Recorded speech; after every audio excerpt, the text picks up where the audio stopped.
International trade often begins with a specific focus, countries identifying and producing the goods they are best equipped to make. Looking at this map of global production, when nations specialize, we see two immediate outcomes: a measurable increase in overall efficiency and a downward trend in the cost of consumer goods. Rather than relying on the mathematical models of comparative advantage, we will master this topic by deconstructing 5 specific Cambridge past paper questions. Mastering these practical exam applications is the approach required for maximum marks in the IGCSE 0455 syllabus. Consider this 6-mark prompt. Discuss whether or not national specialization is harmful to an economy. A balancing scale illustrates the tension examiners seek.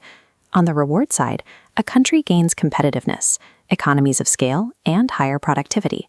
However, efficiency creates vulnerability. If demand falls, the economy is exposed to structural unemployment and overdependence. To secure full marks, your answer must weigh these efficiency gains against those specific macroeconomic risks. Our next 8-mark question shifts focus. Discuss whether or not countries specializing benefits consumers. The direct benefits are clear. Falling production costs lead to lower shelf prices, higher quality goods, and increased purchasing power. But if a country gains a monopoly, they can restrict supply and drive prices up, leaving consumers dependent on fragile supply chains. Evaluating consumer impact requires you to distinguish between broad national economic growth and the actual choices and purchasing power available to the individual.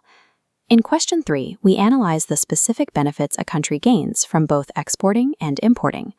Outward arrows demonstrate how exports create larger markets for domestic producers, driving economic growth and creating employment.